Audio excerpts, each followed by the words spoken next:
Oh, I think we're rocking this bad boy out here. How's it going, Josh? It's going good. What is this, episode 92? Yeah, man, 92. It's crazy. We're getting real close to 100. We got to figure out something to do. We do. We got to do something. We got to do big because that's quite the accomplishment, I think, as far as like us doing a podcast. We got to do something kind of cool for episode 100. See if we figure Yeah, something. yeah, definitely. Yeah. Um, I can't believe that we're actually to the point where we can talk about episode 100. We're getting there. We can't quite talk about it yet because we don't have any idea what we'll do. No, I just mean that like it's even a thought, like it's actually going to happen. I don't know. That's crazy to me. That's true. And I guess in that sense, we it is something that we do get to look forward to. Something that will happen is awesome.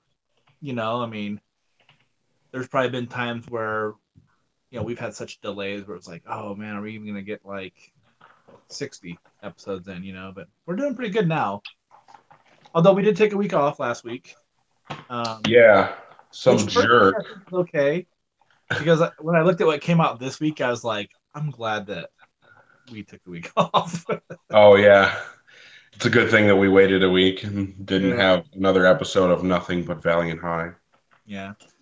So we didn't do an episode last week because Eric went to Chicago for the Chicago Domination Fest. Did your bands Sure play? thing. Huh? Did any of your bands play that, or were you just at it? No, my band Septicemic played. Not very well in my opinion, but we did play. All right. um, Jason says for episode 100 we need to do Valiant cosplay, and I can't really cosplay any of the Valiant characters. I don't know if you've ever seen me. What are you talking about? Hey, real quick, I don't have anything against Jason's idea because we have at least 8 weeks to plan for it.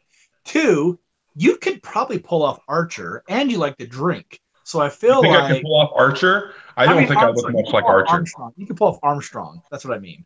I just feel like I'm not really an Archer type.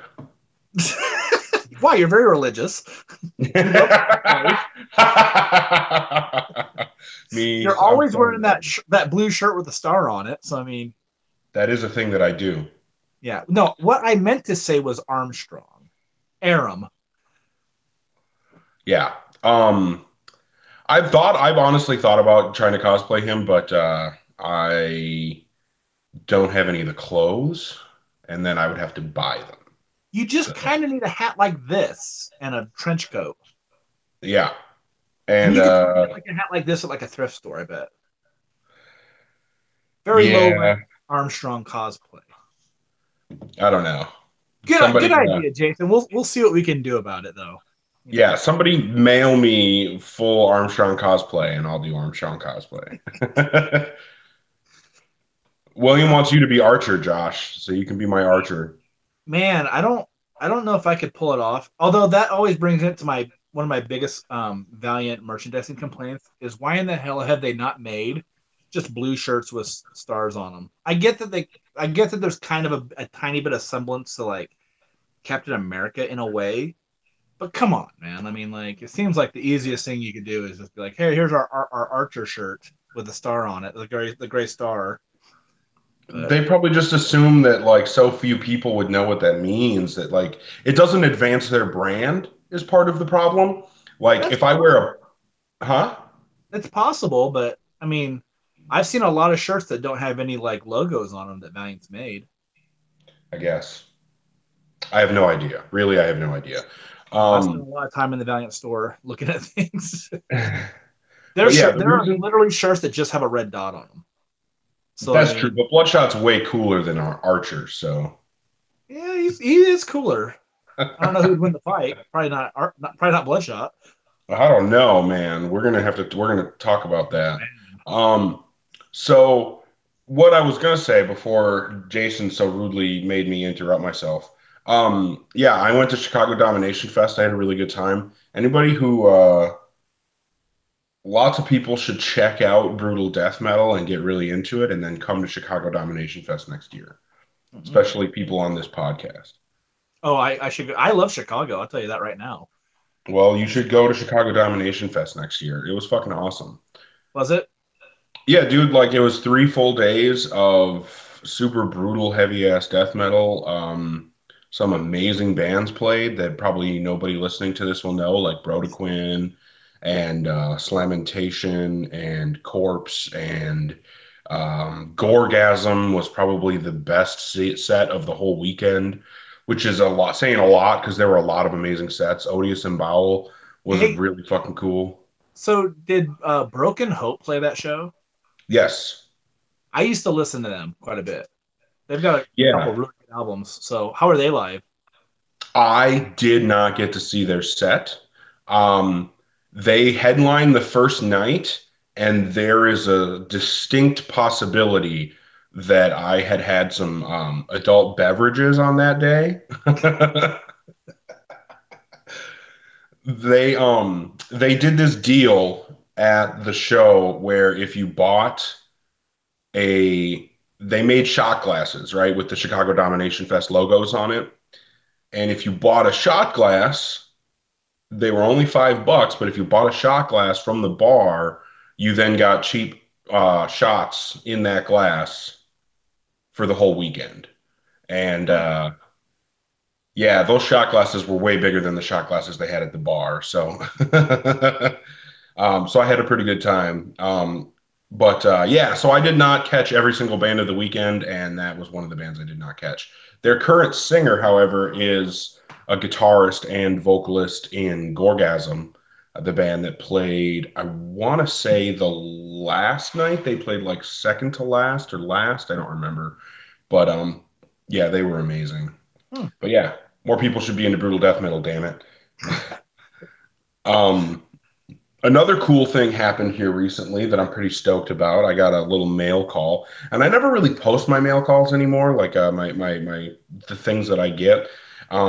I used to do that quite a bit, but haven't done it in a while. But I figured I would show this one off on here.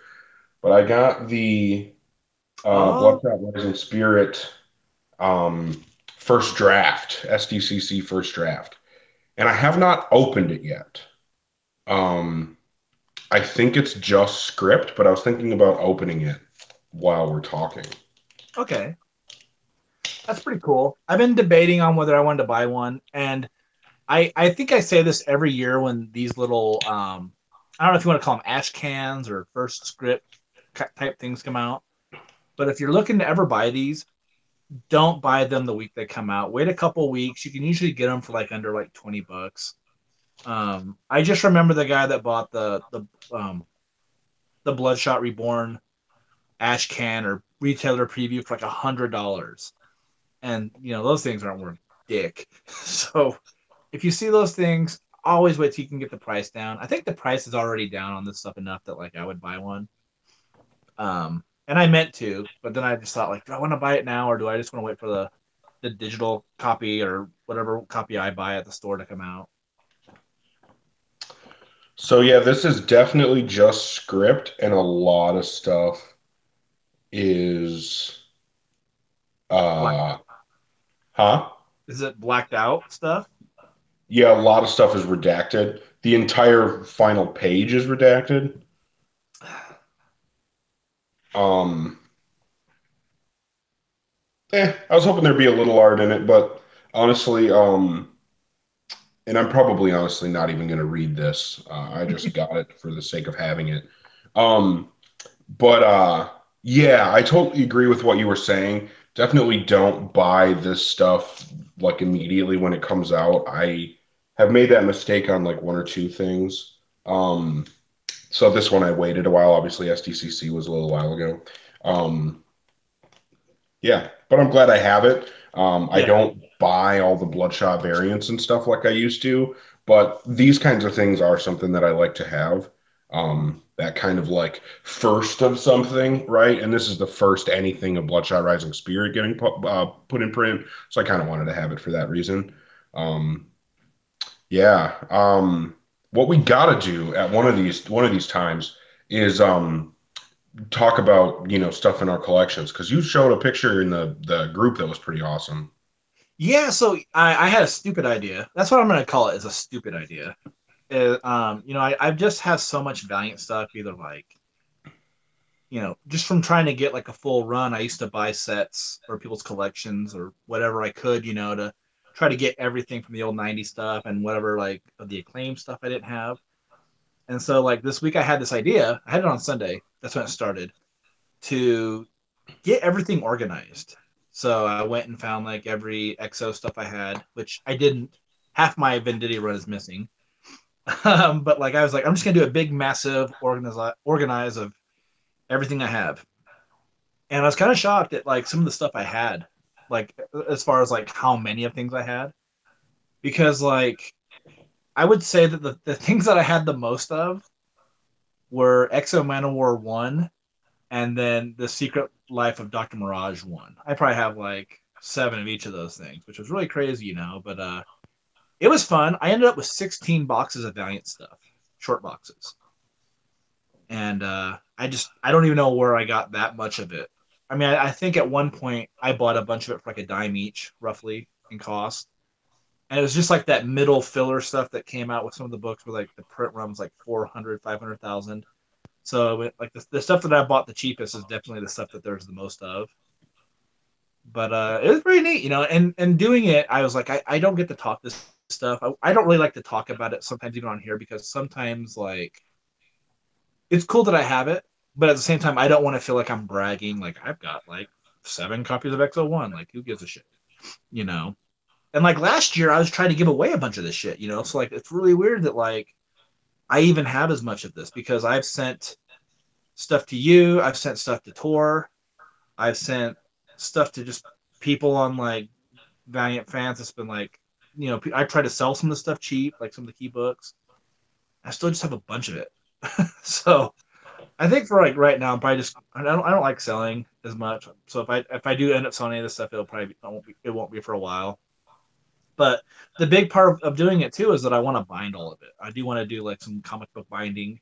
I've done a bit of it in the past. I want to see how much Valiant stuff I had.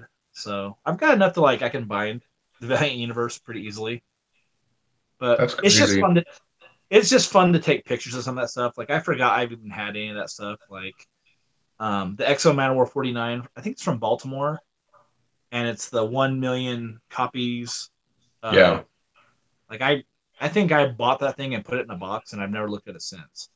yeah, Which is just a great enough reason. That mentality is a great enough reason to not hoard anything. So, um, but it was fun. I got it done today. I was pretty happy to have it done, just because uh, I did Hoodoo TV this week, and I literally had just like piles of comics all around me while I was trying to like stand still. fair enough. No real news or anything. I mean, just kind of some confirmation that we're going to see Bloodshot films soon. Other than that, In a there's not couple really a whole days, lot I going think a on. couple days is when it starts. Um, I'm trying to think of stuff that kind of broke at San Diego. The one thing that stood out to me is that next year there's going to be 12 number ones that Valiant will release. Wait, what? 12 brand new number ones that are going to come out next year. I didn't hear about this.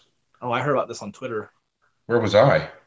I, At I don't Chicago Domination Fest? in Boston. I don't know. Getting drunk.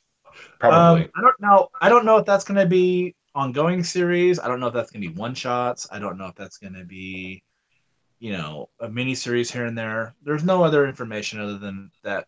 There's just going to be some brand new stuff that comes out next year. And I want to say that was only the Valiant their podcast feed on their Twitter that kind of broke some of that. Sean over there at that podcast was putting some information out, so that's nice of him. Yeah, they're And pretty awesome.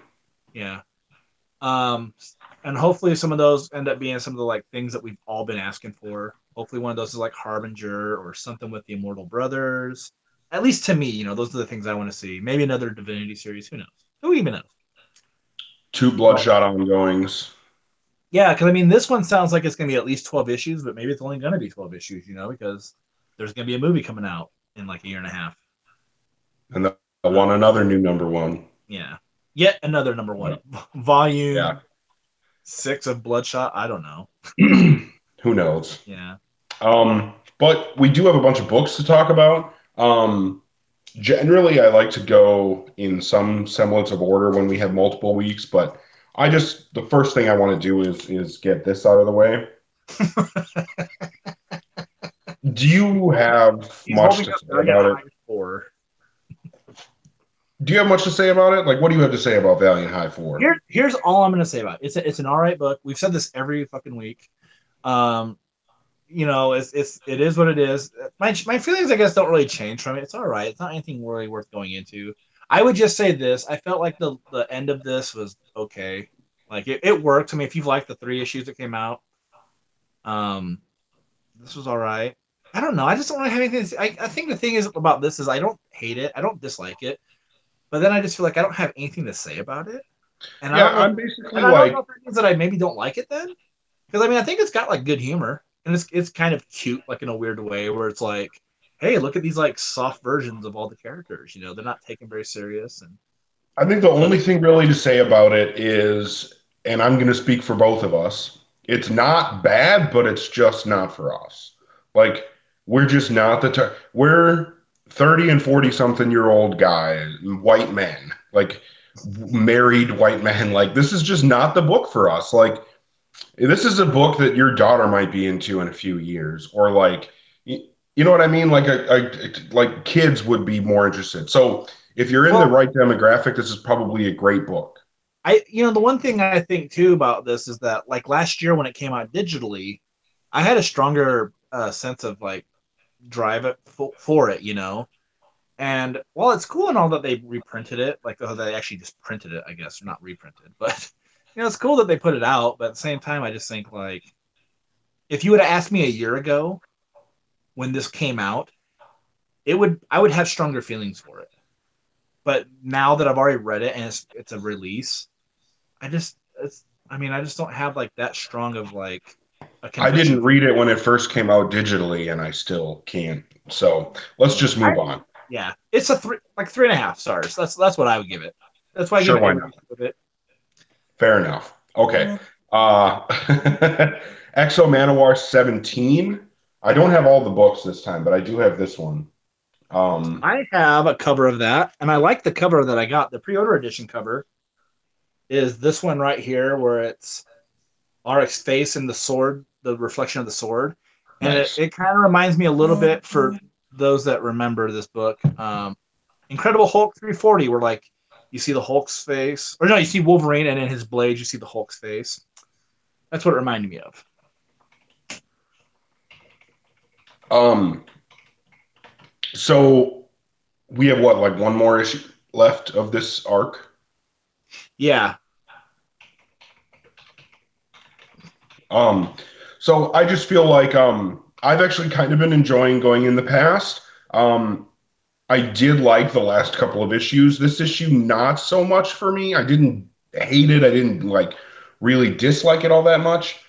Um, but I mean, it was a good book. Trevor Harrison isn't my favorite artist, but it's still like his art is good. I do like kind of what Matt Kint is doing with Sabas. I like that character, but I'm also, even though this has probably been my favorite arc so far of this title from Matt Kint, I am kind of ready to come back to the present and see Ara kick some ass in the armor. yeah. I think the my one takeaway on this issue, which I haven't felt real strong on this one, but I didn't dislike this issue as much as I did the first issue of this storyline. I thought last issue was really good, and this issue I would say I thought it was good because of this. I like Sabas. Sabas is way interesting of a character. There's something, um, there's got to be something special about him where everything kind of works his way. Like everything works out to his advantage in a way that either he's like sabotaging people or he's got like some kind of weird ability. So in that sense, like he ends up being very interesting in the course of the story. But Arik is just he's such a like a backseat character in his own book at this point. And I feel like what's going on with him hasn't been anything very special. But I have liked Savas, and I thought, I mean, the art's been good. I like this issue because it had Ryan Bodenheim doing some Yes. little bits of it. And I like Trevor Harrison, so like I The have no complaint. Bodenheim pages were cool. I do like what they're doing with the interiors, like around the panels, how they kind of have that like textured kind of, I don't even know what color you would call that, but I like that they're doing that. It makes this book feel like you can tell this book is this book and not because nothing else is looking like this, and that'll kind of give this arc its own identity. I did really like the Bodenheim pages, and yeah, probably my favorite thing about this book, like I was saying before, is Sabas. And I agree that the whole like, um, hey, maybe they lost, maybe they all got killed because I sabotaged their saddles. I don't know. They don't know. Nobody will ever know. Like, that could have happened. That could be the reason they all got killed. Ah, Yeah, all we know like is they got killed. yeah, like I especially liked it like when he had to fight the gladiator and everything worked out his way with the gladiator. He might have sabotaged his shield, you know. You might have. Yeah, it might have. So like I think he's kind of a cool character, and I don't and I guess because of that, as much as I wasn't looking forward to this storyline where it was just going to be like a story with some backstory basically, that character hasn't made me dislike this storyline overall. I'd still like to see Ark in the armor, and I think the next storyline has a lot of promise. It sounds like there's gonna be a lot of action, and they're gonna bring in the characters from Eternity, which should be pretty exciting. Yeah. But this hasn't been as bad as I thought it would be.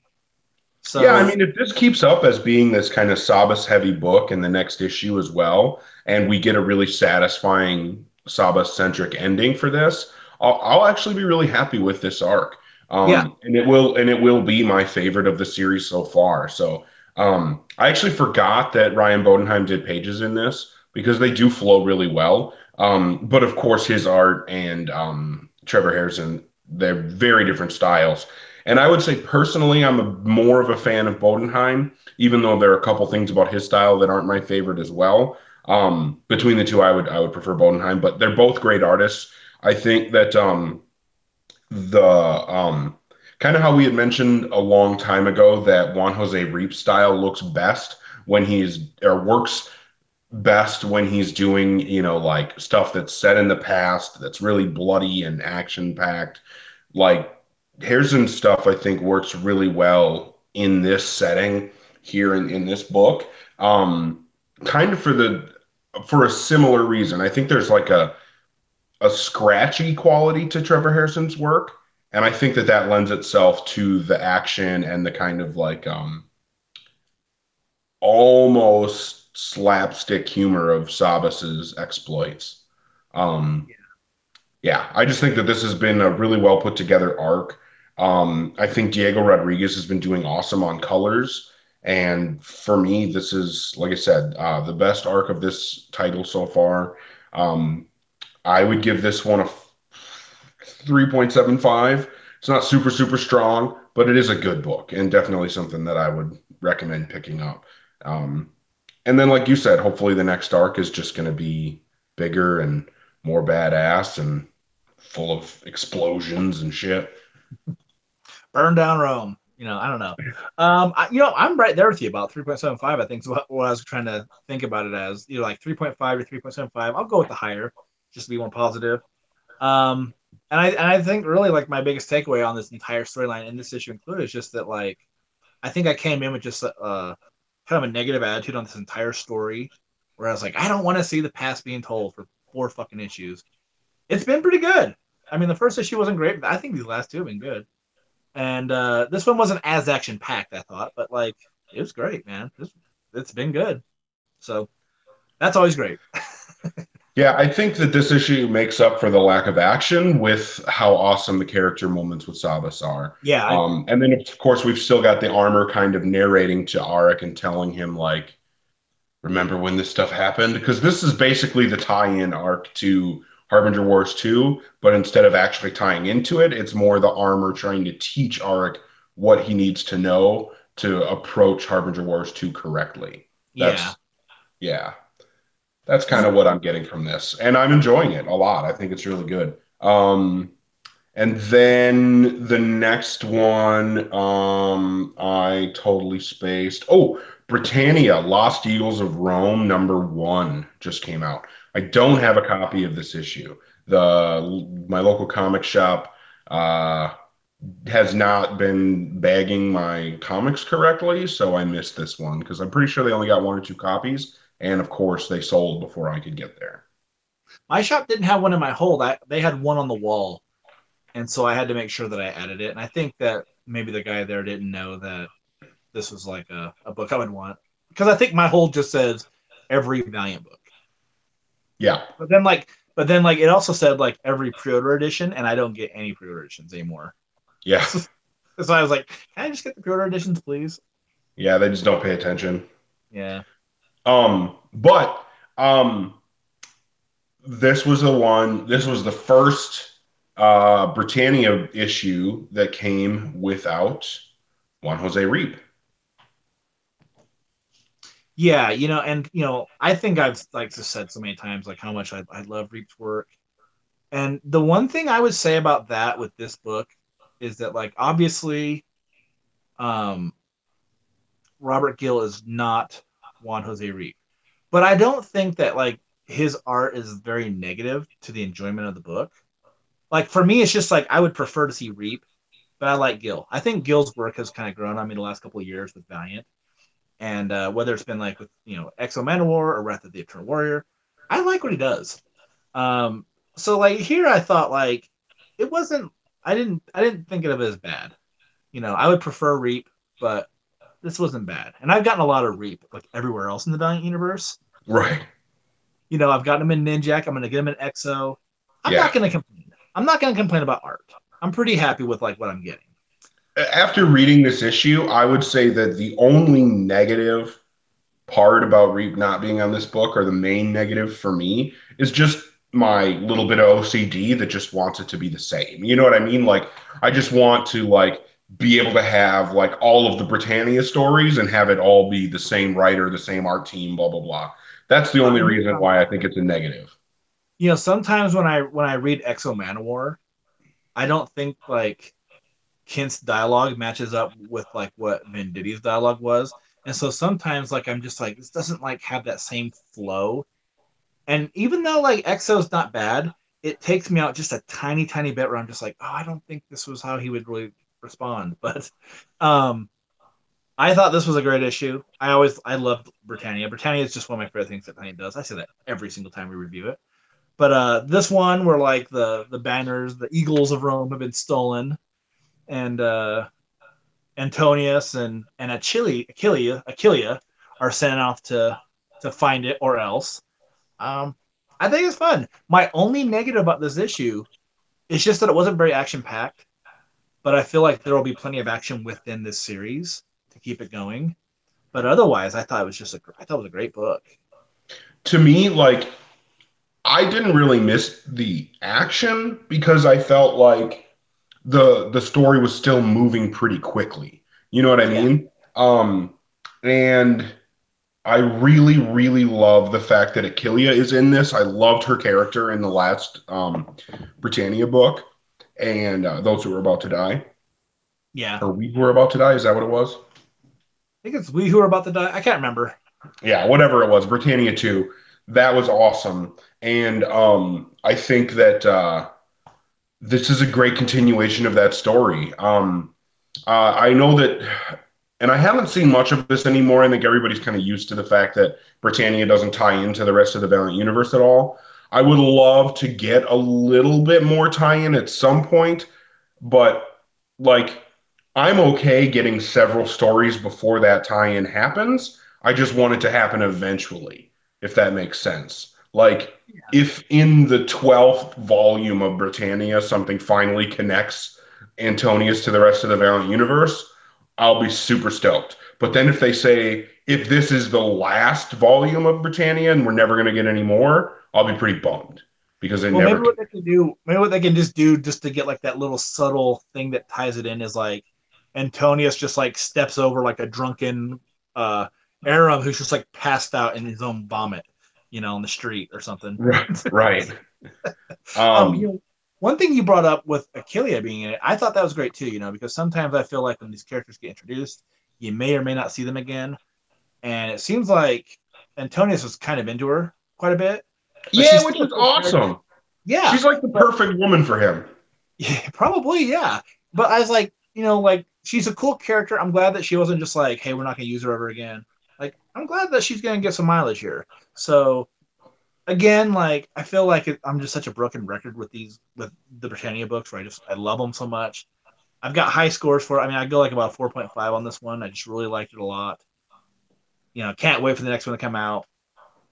I Yeah, got I really I'd love to see what Robert Gill coming on this issue proves for me is that as much as I would love to have Britannia only ever done by Milligan and Reap, Robert Gill coming on kind of proves to me that another artist can do this book justice. And that just makes me want a Britannia ongoing even more than I already do. Because, Valiant could do what they normally do. They could rotate artists and kind of keep the book going. I don't know that we'll ever get a Britannia ongoing, but I would be okay with it. But I'm Um, okay with getting a story every year though. Like to me, like doing these minis sure. like this, how they do Divinity, like even though it's not like an ongoing, at the same time, I'm like, I get that thirst quenched. Where I mean, the stories are still good; they're really good. And maybe if it was an ongoing, it would be cool. But at the same time, maybe they wouldn't be as good, because then we're getting 12 issues or luckily 24 maybe. But I think at this rate, where it's just like we're just getting a storyline here and there one a year, it works out. Yeah, I mean, as long I would love to just continue getting, one volume or one or two per year. I think that that would be great. Especially if they stay this high quality, I'm totally cool with that. I'm just a touch lower on this issue than you, 4.25. I think it's really strong. It's definitely something that I would recommend to a lot of people. I think that there are a lot of people who like, historical fiction, and I think that this is great kind of it's my favorite thing about this book is how it pits logic and magic against each other, and they're always constantly in this kind of battle. And I think that that's what this book does really well. And if that sounds interesting to you and you like, historical fiction, then I think you would love this book. The writing is really well done. The art is always super solid, no exception here. Yeah, definitely something that I would recommend. Yeah, I always get kind of a bit of joy out of this where like I've always liked Milligan's work for the most part everywhere else. And he had such a bit of like a downer presence the first time he did like Shadow Man and things like that. But I'm glad that he's rebounded like really strong. Maybe something that's a little bit more like in his like wheelhouse. And just I really like the book. Yeah, I think that yeah, this is a great creative team. Um, so then the other one to move on to the last book that we have to review, which I don't have a copy of. I'm guessing you got a copy. I did, and I actually got the pre-order edition on this one of Harbinger Wars Dos issue 3. Okay, so I have seen a few different people kind of smack talk Harbinger Wars 2 in general. I've been kind of cautiously optimistic after the first two issues. Getting to this issue, I fucking loved it. This was so awesome. This issue was just absolutely phenomenal to me. Like, this is easily the best issue of this series so far. And even though it didn't have a lot of live wire in it, I think everything that happened in this issue was fucking awesome. From, oh, moment of silence for Tad. I think we need to have a little memorial moment for that guy because dude, Tama killed him. All he Yep. ever wanted to do was make her laugh. Like, that was the saddest thing ever. I thought Yeah. Tad was so awesome in Rapture.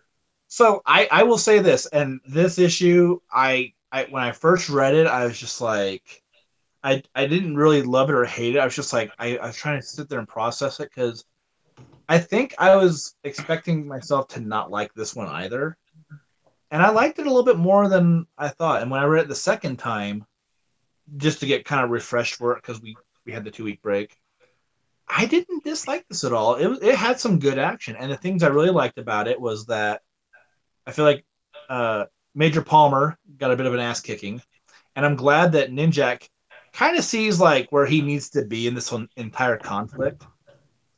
I like the fact that we got a little bit more of the renegades, even though we're only getting like just like a drop of them. We're only getting a little bit of them. But I like that Animalia kind of got to take some shots at Gunslinger. That was great. I don't know about the kid with the weird like tentacles coming out of his head. Like they just seem a little like too out of control. Which maybe that's the point. Maybe that's the entire point. Is that like Pete, he makes this kid a Psyot and then leaves the kid to like go ape shit in some town and fuck it up.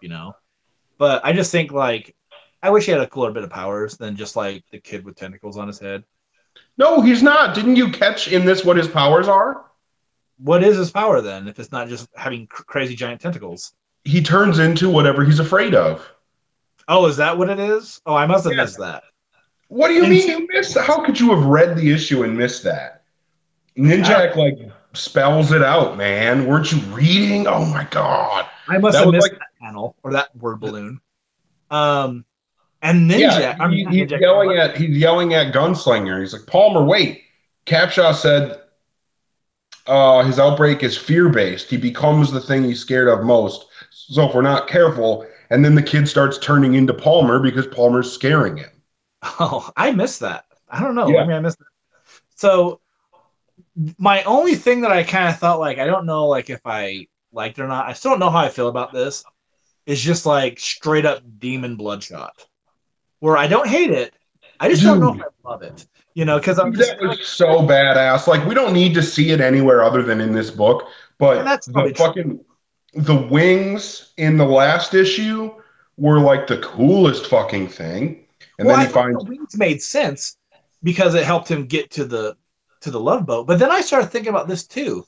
Like, couldn't his body then like does his body just have to make something that's like flesh? I mean, if he's got like the nanites, couldn't his nanites just like make like rockets on his back too, since they're like kind of technological or I cool? mean, theoretically, that's why he had a tentacle come out of him with a like USB jack on it that plugged into the love boat.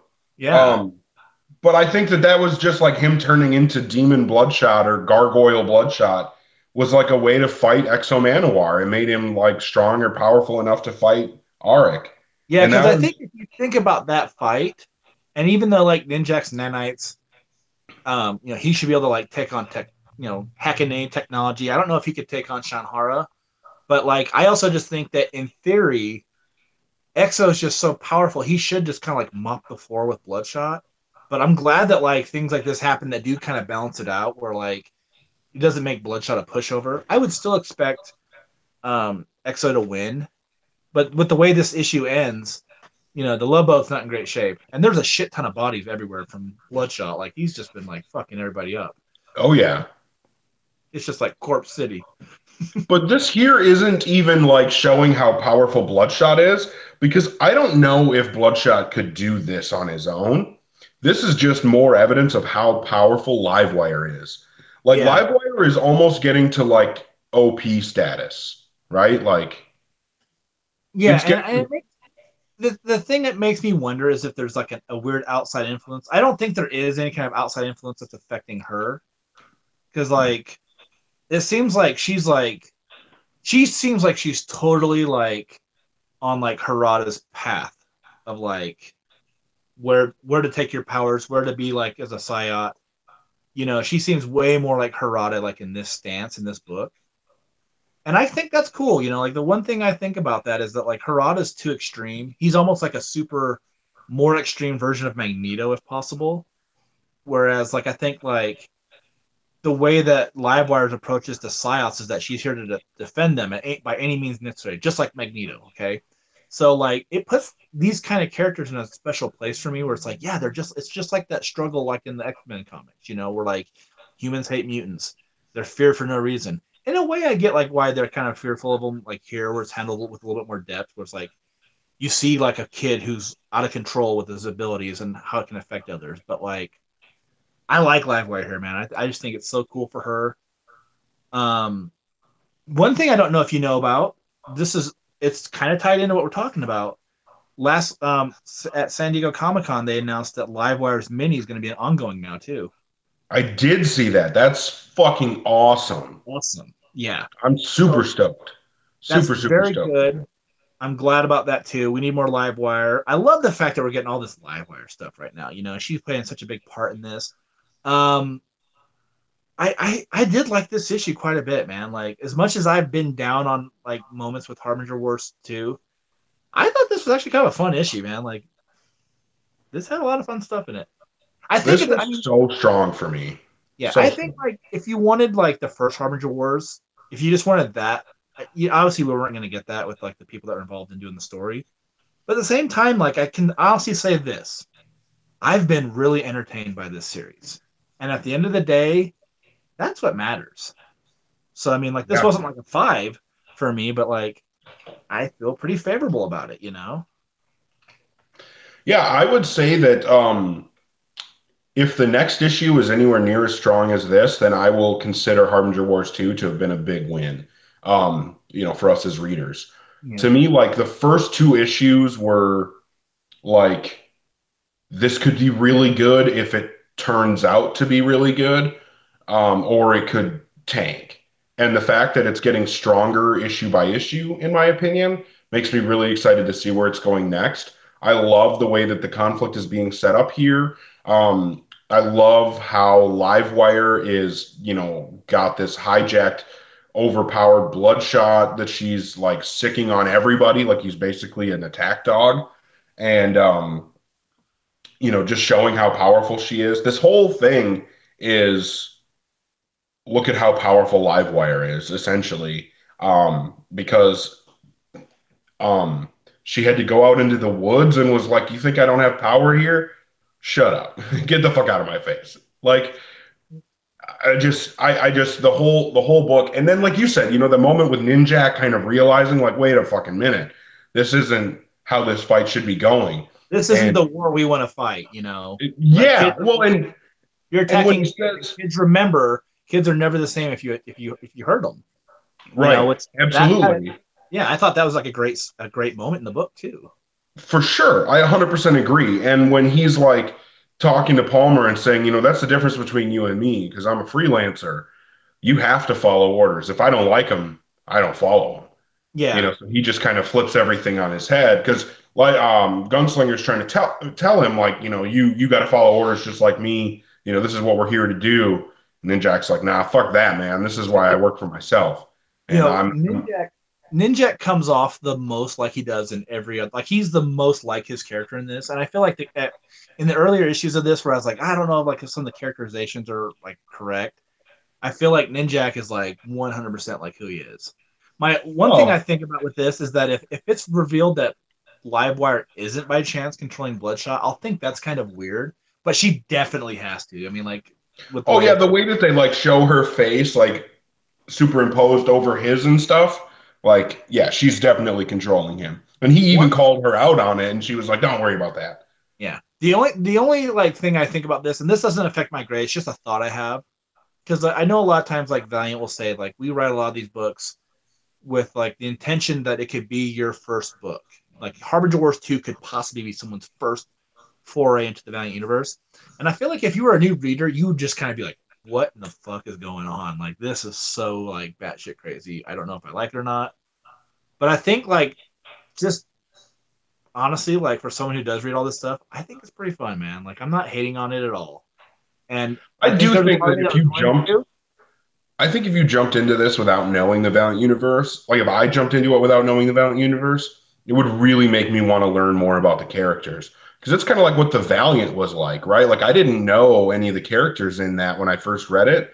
And I was like, damn, I gotta find out about what's going on here and who these But you know, it'd be characters a are. giant disappointment. Is like I like Bloodshot in this, like, and then when you see like the bat wings and shit, you're just like, fuck, man, he's a crazy character. But then he never does that anywhere else, so you just be like, so he's not like part demon or something, you know? Like You're reading Bloodshot Reborn, like, what in the fuck? What did they do to Bloodshot? They nerfed him. maybe if they make it known that like this is like some kind of weird after effect of being used by like Baron Samedi, that would be cool too. From his like Dead Set experience. But otherwise, you're never gonna see demonic Bloodshot probably ever again. But it's kind Yeah. of cool. It's cool for this series though. It really is. No, and I So like that they're just doing it for this while Livewire is controlling him. And who knows, maybe other writers will see this and be like, "Oh, we got to write a Bloodshot story where he explores other things or like enhances his nanite abilities." I think there's a lot of things that you could do with the character. yeah, this is where I think I mentioned this like a couple of issues ago when we talked about Bloodshot Salvation, where like Jesse seems like she knows how to do all this shit with like the internet and other Yeah. things. Bloodshot's just like an old guy who's like, huh? Like I don't know how to do any of that stuff. Like she comes off like in that way where kids understand technology way better than older people. I feel like Bloodshot probably doesn't know half the shit he could do, whereas she Well, probably understands a lot of what she can do with her abilities. and that's exactly why Livewire is like, dude, I can just program your nanites to give you fucking wings, man. Yeah. Or like, I can just program your nanites to turn you into a gargoyle. Like, no worries, bro. And Look, I think I think like Bloodshot when could you think have, of Bloodshot, Bloodshot probably only looks at his abilities as like I can soak up damage, and I'll heal, and that's all that matters. Like I'll be the last one standing eventually because of yeah, my nanites, whereas everybody else is like, fuck, dude, you can do a lot more. yeah, exactly. Well, and see, this is the one of the things about Bloodshot is that he's one of these guys with like blinders on all the time. Um, it's I think about Bloodshot USA when they're in the Ninjet and they're flying into New York, and Bloodshot's all like, "Woe is me! This is all my fault. I should never have done this, and I should have done that." And Ninjak is like, "Dude, shut the fuck up. This isn't about you." You got to put Yeah. all that shit on the back burner and you got to focus on what's actually going on and what you can do about it. And I think that Bloodshot does that a lot where like he goes into a situation and he's like, I think a gun will get me through this. And so he grabs a gun and he gets through it and he forces, you know what I mean? Like he's the kind of guy that like if he had a square peg in a round hole, he would shoot it until it worked. You know what I mean? Like he wouldn't find a better solution. And I think So that that's one of the cool things about his character is the juxtaposition of having these crazy high tech abilities, but not really having the mindset to actually use them to their fullest extent. And then having other characters be like, no, man, like you could have fucking wings if you wanted to, bro. Like, and you could do all this other stuff way beyond anything that you've thought about. so you don't have a copy of this on hand, right? No. Okay. So I want to point something out real quick. This is something I at both times I looked at this, I was like, I just love this fucking panel. So I'm going to show it's the panel early on in the book where at the very bottom, Bloodshot grabs the dude's assault rifle. He's got like one arm missing, and the dude's like, "What the hell?" And he's just like, fucking getting ready to like wreck this dude. I love it.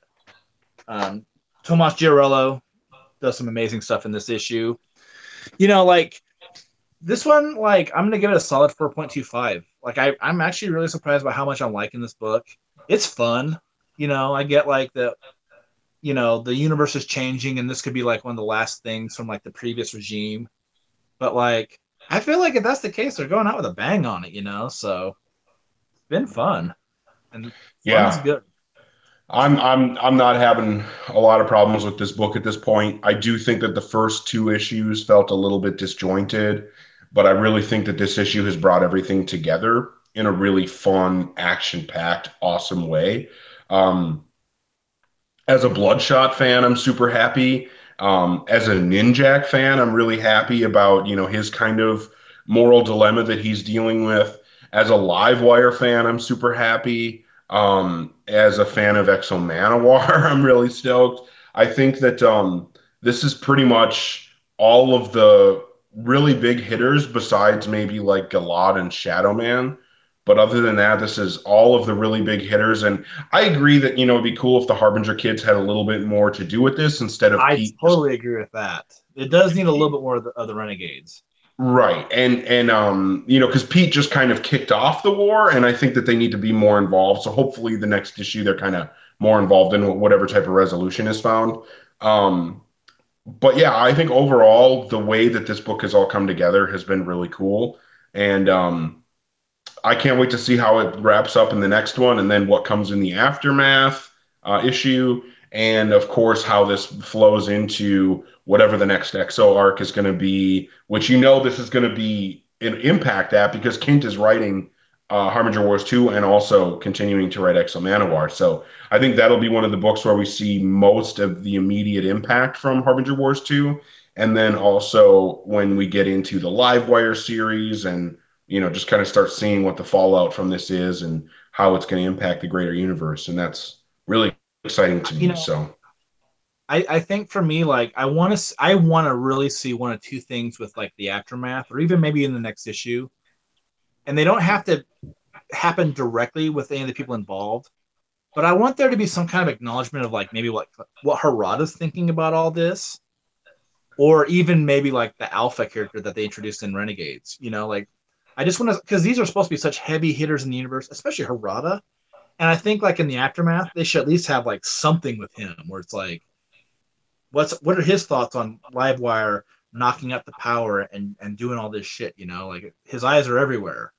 You know, so I mean, I'm hoping for that. Just because I feel like then it'll just help me like it a little bit more even. And I'm already liking it. But I want to like it as much as I can, and I think that for me, like I want to see what Harada thinks on all this.